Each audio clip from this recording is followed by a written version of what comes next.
ಇಷ್ಟೆಲ್ಲ ಆದ್ಮೇಲೆ ನಾವಿಬ್ರು ಎಲ್ಲರನ್ನೂ ಒಪ್ಸಿ ಅಮರ ಪ್ರೇಮಿಗಳ ತರ ಒಟ್ಟಾಗಿ ಬದುಕಬೇಕು ಅನ್ನೋ ಅಷ್ಟರಲ್ಲಿ ಆ ವಿಧಿ ನಿನ್ನ ಪಾಪದ ಕೂಪಕ್ಕೆ ತಳ್ಬಿಡ್ತು. ಆದ್ರೂ ನೀನ್ ಬದುಕ್ತೀಯ ಪರು, ಬಂದೇ ಬರ್ತೀಯ. ಯಾಕೆ ಹೇಳು, ಇನ್ನು ನಿನ್ನ ಆಸೆ ಉಳ್ಕೊಂಡಿದ್ಯಲ್ಲ ಪಾರು. ಅದೇ ಪಾರು, ಎಲ್ರನ್ನೂ ಒಪ್ಸಿ ನಾವಿಬ್ಬರು ಎಲ್ಲರ ಆಶೀರ್ವಾದ ತಗೊಂಡು ಮದುವೆ ಆಗ್ಬೇಕು ಅನ್ನೋದು ತಾನೇ ನಿನ್ನ ಆಸೆ. ಸಾಮಾನ್ಯವಾಗಿ ಎಲ್ಲರೂ ಒಬ್ರನ್ನ ಒಂದೇ ಸತಿ ಮದುವೆ ಆಗ್ತಾರೆ, ಆದ್ರೆ ನಾವು ಮೂರ್ ಸತಿ ಮದುವೆ ಆಗ್ತಾ ಇದೀವಿ ಪಾರು. ನಮ್ಗೆ ಎಂತ ಅದೃಷ್ಟವಂತರಲ್ವಾ ಪಾರು. ಎಲ್ರನ್ನು ಒಪ್ಸಿ ನಾವು ಮದುವೆ ಆಗ್ಬೇಕು ಅಂದ್ರೆ ನೀನ್ ಬರ್ಬೇಕು ಪಾರು. ಬಾ ಪಾರು, ಎದ್ದೇಳು. ನೀನೊಬ್ಳು ನನ್ನ ಜೊತೆಗಿದ್ರೆ ನನ್ಗೆ ಇಡೀ ಪ್ರಪಂಚನೇ ಗೆಲ್ಲುವಂತ ಶಕ್ತಿ ಬರುತ್ತೆ ಪಾರು. ನನ್ ಈ ಜಗತ್ತಲ್ಲಿ ಏನ್ ಬೇಕಾದ್ರೂ ಸಾಧಿಸ್ತೀನಿ ಅನ್ನೋ ನಂಬಿಕೆ ಬರುತ್ತೆ ಪಾರು. ನನ್ ಸ್ವಾರ್ಥದಿಂದ ಇದನ್ನ ಹೇಳ್ತಾ ಇದ್ದೀನಿ ಅಂತ ಅನ್ಕೋಬೇಡ. ನನಗ್ ನೀನ್ ಬೇಕು ಪಾರು. ಎದ್ದೇಳು ಪಾರು.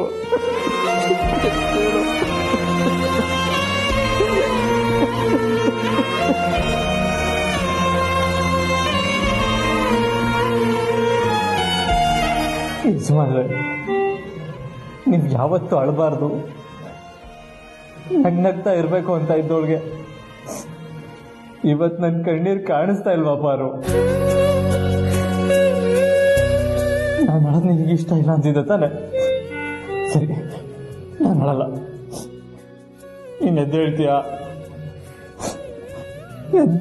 ಪಾರು?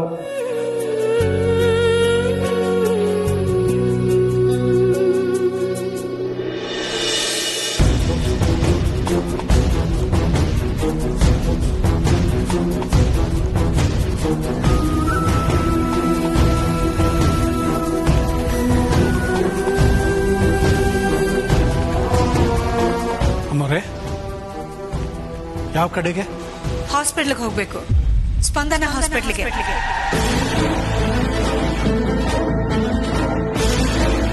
ಯಾಕೆ ಹನುಮಂತು ಕಾರ್ ಸಡನ್ ಆಗಿ ನಿಲ್ಲಿಸ್ದೆ? ಅಲ್ಲ ಅಮ್ಮರೇ, ಆಸ್ಪತ್ರೆಗೆ ಯಾಕೆ? ರಘು ಆರೋಗ್ಯಕ್ಕೆ ಏನೋ ಸಮಸ್ಯೆ ಆಗಿದೆ ಹನುಮಂತು. ನನಗ್ ಗಾಬರಿ ಆಗುತ್ತೆ ಅಂತ ಆದಿ ಪ್ರೀತು ಅದನ್ನ ನನ್ನಿಂದ ಮುಚ್ಚಿಡ್ತಾ ಇದ್ದಾರೆ. ಅದಕ್ಕೆ ಹಾಸ್ಪಿಟ್ಲ್ಗೆ ಹೋಗ್ಬೇಕು. ಓ, ಅಮ್ಮರು ಪಾರ್ವತಿ ಆಸ್ಪತ್ರೆಯಲ್ಲಿರೋದನ್ನ ಅಪ್ಪೋರೆ ಆಸ್ಪತ್ರೆಯಲ್ಲಿದ್ದಾರೆ ಅಂತ ಕನ್ಫ್ಯೂಸ್ ಮಾಡ್ಕೊಂಡಿದ್ದಾರೆ. ಏನ್ ಯೋಚನೆ ಮಾಡ್ತಿದ್ಯಾ ಹನುಮಂತು? ಬೇಗ ನಡಿ. ಏನಿಲ್ಲ ಅಮ್ಮರೇ, ನೀವು ಗಾಬರಿ ಆಗ್ಬೇಡಿ. ಅಪ್ಪವ್ರಿಗೇನು ಆಗಿರಲ್ಲ, ಹುಷಾರಾಗಿರ್ತಾರೆ. ಈಗಿಲ್ಲ ಅಂದ್ರೂ ಬೆಳಿಗ್ಗೆ ಮನೆಗೆ ವಾಪಸ್ ಬರ್ತಾರೆ. ನಾವು ಮನೆಗೆ ಹೋಗೋಣ. ನಾನು ಇಷ್ಟು ಟೆನ್ಷನ್ ನಲ್ಲಿದ್ದೀನಿ, ಇವನಿಷ್ಟು ಕೂಲಾಗಿ ಮಾತಾಡ್ತಿದ್ದಾನೆ ಅಂದ್ರೆ ಅವರು ಮುಚ್ಚುಮರೆ ವಿಷಯದಲ್ಲಿ ಇವನು ಶಾಮೀಲಾಗಿದ್ದಾನೆ ಅನ್ಸುತ್ತೆ. ಹನುಮಂತು, ಈಗ ನೀನು ನನ್ನನ್ನ ಹಾಸ್ಪಿಟ್ಲ್ ಕರ್ಕೊಂಡು ಹೋಗ್ತೀಯೋ ಇಲ್ಲ ನಾನೇ ಕಾರ್ ಇಳಿದು ಟ್ಯಾಕ್ಸಿ ಮಾಡ್ಕೊಂಡು ಹೋಗ್ಲೋ? ಬೇಡ ಮಾರೆ,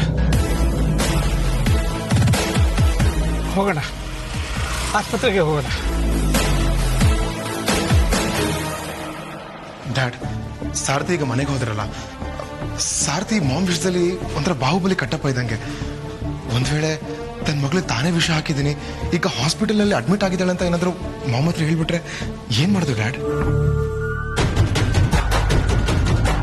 ಪ್ರೀತು, ನೀನ್ ಹೇಳಿದ ದಿಕ್ಕಿನಲ್ಲಿ ನಾನು ಯೋಚನೆ ಮಾಡಿಲ್ಲ. ಒಂದ್ ವೇಳೆ ಹನುಮಂತು ಏನಾದ್ರೂ ಅಖಿಲಾಗೆ ಎಲ್ಲಾ ವಿಷಯ ಹೇಳ್ಬಿಟ್ರೆ ಅಖಿಲ ಏನ್ ನಿರ್ಧಾರ ತಗೊಳ್ತಾಳೋದ್ರ ಮೇಲೆ ನಮ್ ನಿರ್ಧಾರ ನಿಂತಿರುತ್ತೆ. ಇಲ್ಲಿನ ವಿಷಯ ಅವಳಿಗೇನಾದ್ರೂ ಗೊತ್ತಾದ್ರೆ ಯಾವ ಕ್ಷಣದಲ್ಲಿ ಬೇಕಾದ್ರೂ ಅವಳು ಇಲ್ಲಿ ಬರಬಹುದು.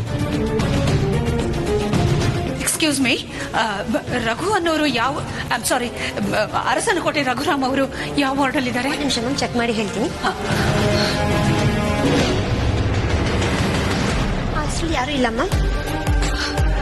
ಇಲ್ಲ, ಖಂಡಿತ ಇಲ್ಲೇ ಟ್ರೀಟ್ಮೆಂಟ್ ತಗೊಂಡು 6,12,000 rupees, ಅರೌಂಡ್ ದಟ್ ಮಚ್ ಅಷ್ಟನ್ನ ಪೇ ಕೂಡ ಮಾಡಿದ್ದಾರೆ ನೋಡಿ.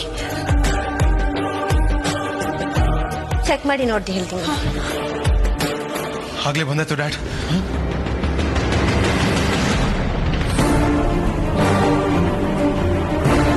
ಆ ಲೇಮಲ್ಲಿ ಯಾರು ಅಡ್ಮಿಟ್ ಆಗಿಲ್ಲ ಮ್ಯಾಮ್. ಅಡ್ಮಿಟ್ ಆಗಿಲ್ವಾ? ಮತ್ತೆ ರಘು ಎಲ್ಲೋದ್ರು?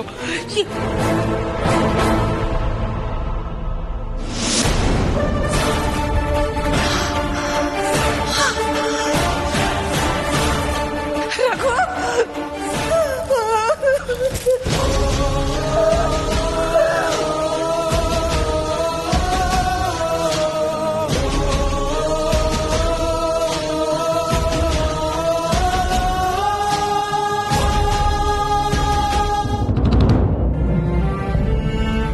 ನನ್ನಿಂದ ಯಾಕೆ ವಿಷಯ ಮುಚ್ಚಿಟ್ಟೆ ಪಾರು? ಸಾರ್ತಿ ನಿನ್ನ ಹೀಗೆ ಮಾಡೋಕೆ ಕರ್ಕೊಂಡು ಹೋಗ್ತಾ ಇದ್ದಾರೆ ಅಂತ ನಿನಗೆ ಗೊತ್ತಿತ್ತು ತಾನೆ. ನೀನಿಲ್ಲದೆ ನಾನಿರೋದಕ್ಕೆ ಯಾಕೆ ನನ್ನ ಮೆಂಟಲಿ ಪ್ರಿಪೇರ್ ಮಾಡ್ತಾ ಬಂದೆ? ಪಾರು, ನಿನ್ನ ಬಿಟ್ಟು ನಾನು ಇರ್ತೀನಾ?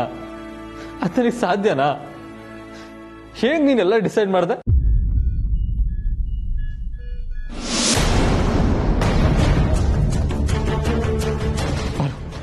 ಪ್ಲೀಸ್ ಪಾರು, ನನ್ನ ಬಿಟ್ಟು ಹೋಗ್ಬೇಡ ಪಾರು. ನೋಡು, ನನ್ನ ಜೀವನ ಪೂರ್ತಿ ಜೊತೆಗಿರ್ತೀನಿ ಅಂತ ಮಾತು ಕೊಟ್ಟು ಹೀಗೆ ಮೋಸ ಮಾಡಿ ಹೋಗ್ಬೇಡ ಪಾರು. ಎದ್ದೇಳು ಪಾರು. ಪಾರು, ನನ್ನಿಂದ ದೂರ ಹೋಗ್ಬೇಡ ಪಾರು. ಎದ್ದೇಳು ಪಾರು. ನನ್ನ ಮುತ್ತು ಅಲ್ವಾ, ನನ್ನ ಬಂಗಾರ ಅಲ್ವಾ? ಹೇಳು ಪಾರು, ಹೇಳು ಪಾರು. ಕಣ್ಬಿಡು ಪಾರು, ಕಣ್ಬಿಡು ಪಾರು, ಕಣ್ಬಿಡು ಪಾರು. ಹೇಳಲ್ವಾ? ಸರಿ ಬ್ರೋ, ಹಾಗಾದ್ರೆ ನೀನ್ ನಮ್ಮ ಸಂಬಂಧಕ್ಕೆ ಯಾವ ಬೆಲೆನೂ ಕೊಡಲ್ಲ ಅಂತ ಆಯ್ತು. ಹಾಗಾದ್ರೆ ಅಂತ ಜಾಗದಲ್ಲಿ ನಾನು ಇರಲ್ಲ. ಹೋಗ್ತೀನಿ, ನಾನು ಹೋಗ್ತೀನಿ.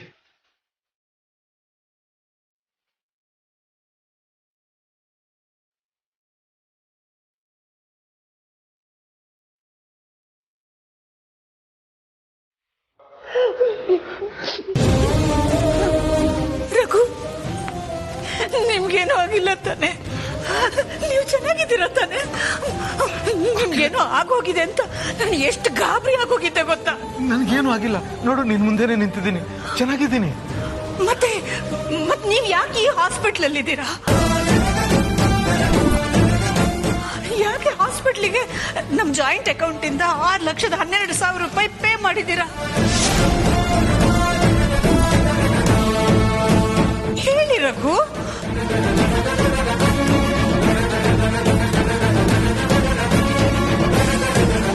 ರಘು, ನೀವೆಲ್ಲ ಸೇರ್ಕೊಂಡು ನನ್ನಿಂದ ಏನೋ ಮುಚ್ಚಿಡ್ತಾ ಇದ್ದೀರಾ. ಏನದು ಹೇಳಿ. ಹೇಳಿಲ್ಲ ಅಂದ್ರೆ ನಾನೇ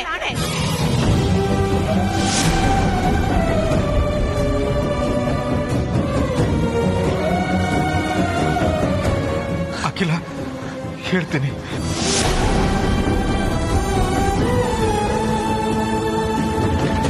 ಪಾರ್ವತಿ ವಿಷ ತಗೊಂಡಿದ್ದಾಳೆ.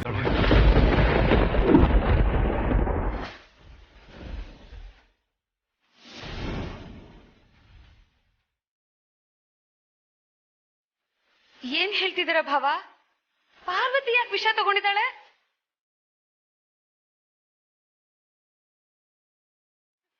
ರಘು, ಪಾರ್ವತಿ ಎಲ್ಲಿದ್ದಾಳೆ? ಪಾರ್ವತಿ ಎಲ್ಲಿದ್ದಾಳೆ? ಐಸಿಯುನಲ್ಲಿ.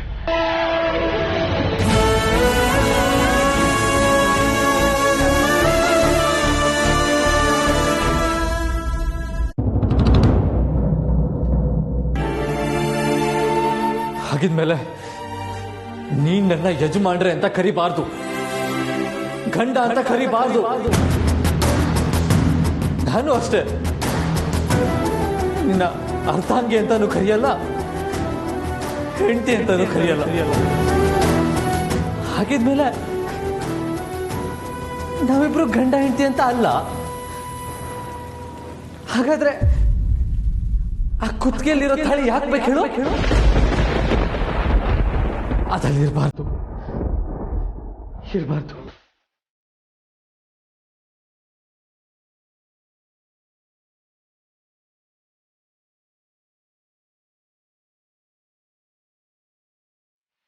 ನಾನು ನನ್ನ ಕೈಯಾರ ತಾಳಿ ಕೇಳ್ತೀನಿ.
ನನ್ನ ಮಾತು ಮಂದಿ ಕೇಳಿಸ್ತಲ್ವಾ? ನೀವೇ ಕಟ್ಟಿದ ತಾಳಿನ ನೀವೇ ಕೇಳ್ತಾ ಇದ್ದೀರಲ್ಲ ಯಜಮಾನ್ರೆ. ನನಗೆ ತಾಳಿಗಿಂತ ತಾಳಿ ಕಟ್ಟಿಸ್ಕೊಂಡ್ರು ಮುಖ್ಯ ಪಾರು. ಈ ಜಗತ್ತಲ್ಲಿ ಎಲ್ಲದಕ್ಕಿಂತ ಬೆಲೆ ಕೊಡೋ ತಾಳಿಗೆ ಅಂತ ನನಗೆ ಚೆನ್ನಾಗಿ ಗೊತ್ತು. ಆದ್ರೆ ತಾಳಿ ಕಟ್ತವನೆ ಹೇಗ್ ಬಿಟ್ಟು ಹೋಗಕ್ ಮನ್ಸು ಬಂತು ಪಾರು ನಿನಗೆ? ತಪ್ಪಲ್ವಾ?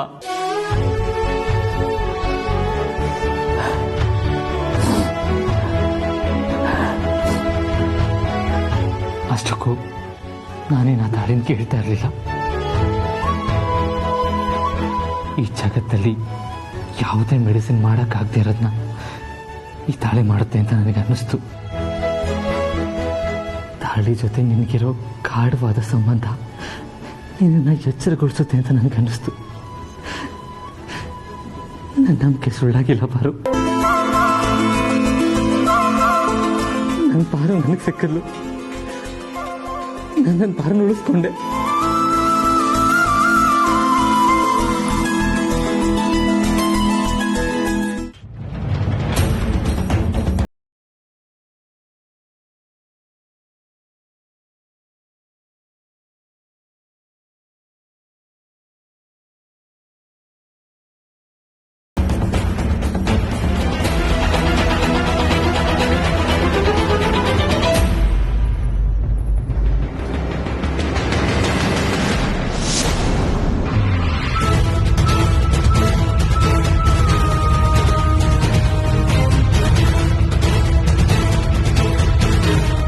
ಪಾರ್ವತಿ ಪ್ರಜ್ಞೆ ಬಂತು.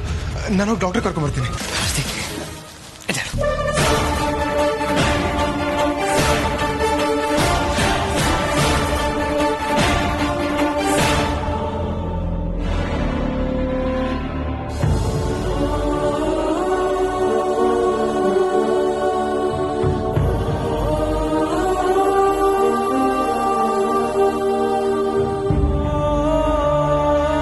ಪಾರ್ವತಿ,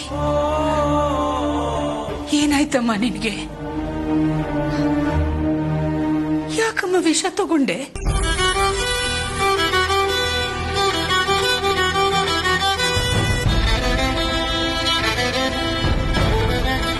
ಅಂತ ಸಮಸ್ಯೆ ಏನಿತ್ತು? ನಾವೆಲ್ಲ ಇರ್ಲಿಲ್ವಾ ನಿನಗೆ? ನಮ್ಮ ಹತ್ರ ಹೇಳ್ಕೋಬೋದಾಗಿತ್ತು ತಾನೇ?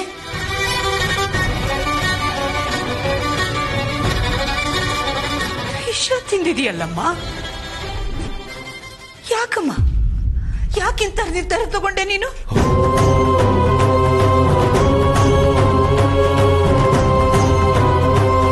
ಹೇಳು ಪಾರ್ವತಿ, ಯಾಕೆ ವಿಷ ತಗೊಂಡೆ? ಪಾರ್ವತಿ, ನಿನ್ನನ್ನೇ ಕೇಳ್ತಾ ಇರೋದು.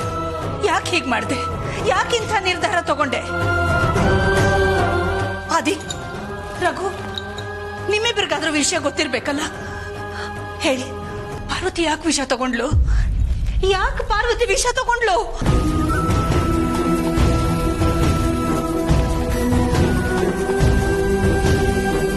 ಹೇಳಪ್ಪ ಆದಿ, ಅಕ್ಕ ಅಷ್ಟೊಂದು ಕೇಳ್ತಿದಾರಲ್ಲ, ನಿನಗ್ ಸತ್ಯ ಗೊತ್ತಿರುತ್ತೆ.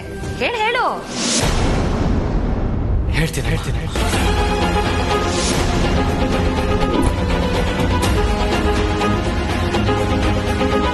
ಇವತ್ತಲ್ಲ ನಾಳೆ ಗೊತ್ತಾಗ್ಬೇಕಾಗಿರೋದು ಇವಾಗಲೇ ಗೊತ್ತಾಗ್ಲಿ.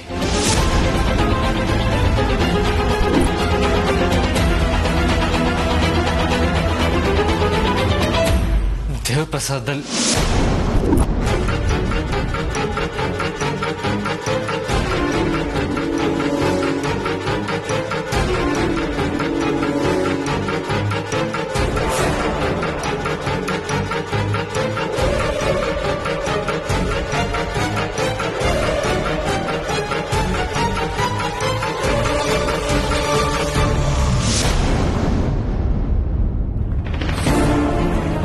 ಆದಿ, ಯಾಕಪ್ಪ ಸುಮ್ಮನಾದೆ? ಹೇಳು. ಅಮ್ಮ, ಕೆರೆಗೆ ಹಾರವಾದ ಭಾಗೀರಥಿ ಮಹಾತಾಯಿ ಕಥೆನ ನೀವೇ ನಮ್ಗೆಲ್ಲ ಹೇಳಿದ್ರಿ. ಹೌದು, ಊರಿನ ಜನಕ್ಕೆಲ್ಲ ಒಳ್ಳೇದಾಗ್ಲಿ ಅಂತ ತನ್ನ ಜೀವನೇ ತ್ಯಾಗ ಮಾಡಿದ ಅದ್ಭುತವಾದ ಹೆಣ್ಣು ಅವಳು. ಕನ್ನಡ ನಾಡಿನ ಜನರ ಮನದಲ್ಲಿ ತ್ಯಾಗಕ್ಕೆ ಪ್ರತೀಕವಾಗಿ ನಿಂತಿರೋ ಅದ್ಭುತವಾದ ಹೆಣ್ಣು ಅವಳು. ಅದಕ್ಕೂ ಇದಕ್ಕೂ ಈಗ ಏನ್ ಸಂಬಂಧ? ಹಾಗೆ ನಮ್ಮ ಪಾರ್ವತಿನೂ ಕೂಡ ನಮ್ಮ ಅರಸನ ಕೋಟೆ ಘನತೆಯನ್ನು ಉಳಿಸೋದಕ್ಕೆ ಇವತ್ತು ಈ ಸ್ಥಿತಿಗೆ ತಲುಪಿದಾಳಮ್ಮ.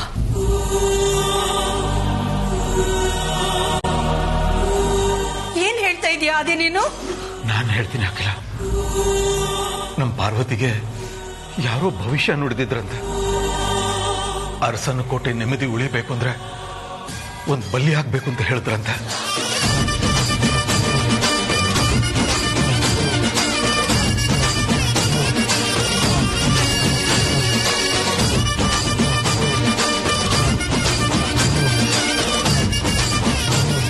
ಅದು ಅರಸನ ಕೋಟೆ ಬಗ್ಗೆ ಅಪಾರವಾದ ನಿಷ್ಠೆ ಇರೋರು ಯಾರೇ ಆಗಿದ್ರು ಪರವಾಗಿಲ್ಲ ಅಂತ ಹೇಳಿದ್ರಂತೆ. ಅದಕ್ಕೆ ಪಾರ್ವತಿ ದೇವ್ರ ಪ್ರಸಾದದಲ್ಲಿ ವಿಷ ಬೆರೆಸ್ಕೊಂಡು ಅದನ್ನು ತಿಂದಿದ್ದಾಳೆ.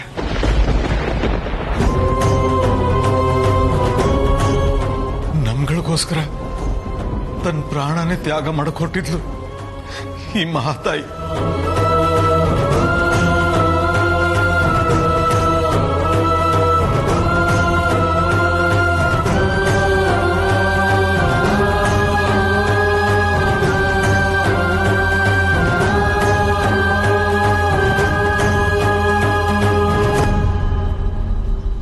ಎಂತ ಕೆಲಸ ಮಾಡಿದ್ಯಮ್ಮ ಮಗಳೇ.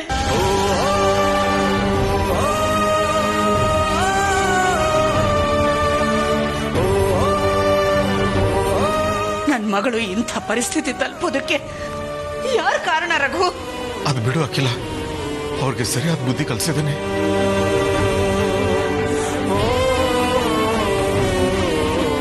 ಏನಮ್ಮ ಪಾರ್ವತಿ, ಯಾರೋ ಏನೋ ಹೇಳಿದ್ರು ಅಂತ ನೀನ್ ಈಗ ಮಾಡ್ಕೊಳ್ಳೋದು?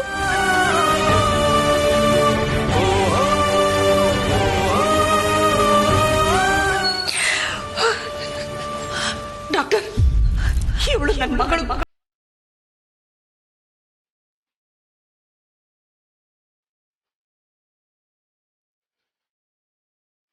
ಅವಳಿಗೆ ಎಂಥ ಟ್ರೀಟ್ಮೆಂಟ್ ಬೇಕಾದ್ರೂ ಕೊಡಿ, ಎಲ್ಲಿಂದ ಬೇಕಾದ್ರೂ ಸ್ಪೆಷಲಿಸ್ಟ್ ಅನ್ನ ಕರ್ಕೊಂಡು ಬನ್ನಿ, ಎಷ್ಟು ದುಡ್ಡು ಖರ್ಚಾದ್ರೂ ಪರವಾಗಿಲ್ಲ. ನನ್ನ ಮಗಳು ಮೊದ್ಲಿನ ತರ ಆಗ್ಬೇಕು, ಮೊದ್ಲಿನ ತರನೇ ಚಟುವಟಿಕೆಯಿಂದ ಮನೆ ತುಂಬಾ ಓಡಾಡ್ಕೊಂಡಿರ್ಬೇಕು. ನನ್ನ ಮಗಳನ್ನ ಹೇಗಾದ್ರೂ ಮಾಡಿ ಕಾಪಾಡಿ ಡಾಕ್ಟರ್, ಪ್ಲೀಸ್. ಆಯ್ತು, ಸಮಾಧಾನ ಮಾಡ್ಕೊಳ್ಳಿ ಪ್ಲೀಸ್. ದಯವಿಟ್ಟು ಸ್ವಲ್ಪ ಎಲ್ಲರೂ ಹೊರಗಡೆ ಇರ್ತೀರಾ? ನಾನು ಚೆಕಪ್ ಮಾಡ್ಲಿ ಹೇಳ್ತೀನಿ.